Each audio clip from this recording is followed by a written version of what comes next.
भारत पर 25% का टैरिफ लगाने और रूस के साथ कारोबार करने पर अतिरिक्त जुर्माना लगाने के ऐलान के बाद अमेरिकी राष्ट्रपति डोनाल्ड ट्रंप ने ट्रुथ सोशल पर एक तीखी पोस्ट करते हुए इंडिया रसिया पर निशाना साधा है।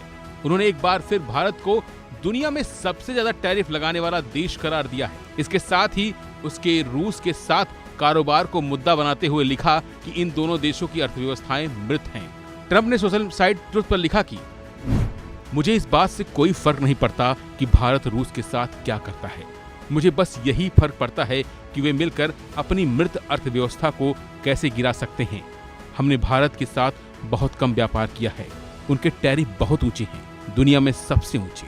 इसी तरह रूस और अमेरिका भी लगभग व्यापार नहीं करते हैं। आइए इसे ऐसे ही रहने दें और रूस के असफल पूर्व राष्ट्रपति मेदवेदेव, जो खुद को अभी राष्ट्रपति समझते हैं, को अपनी बातों पर ध्यान देने को कहें। वो बहुत खतरनाक क्षेत्र में प्रवेश कर रहे हैं।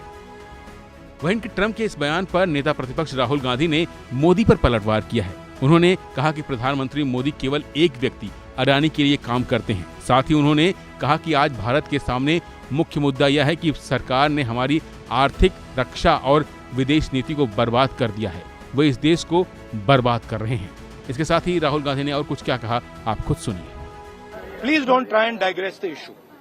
The main issue sitting in front of India today is that the government has destroyed our economic policy, has destroyed our defense policy, has destroyed our foreign policy. Okay? They are running this country into the ground. You people don't say it.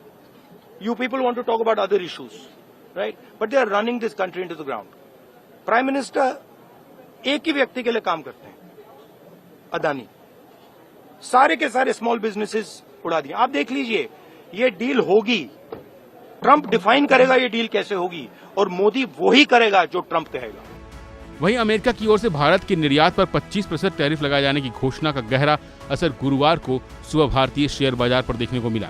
कारोबार की शुरुआत से ही बाजार में भारी बिकवाली हावी रही और सेंसेक्स लगभग 800 अंकों की गिरावट के साथ टूट गया।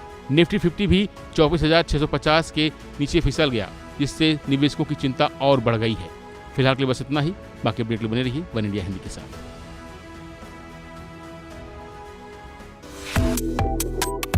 Subscribe to One India and never miss an update.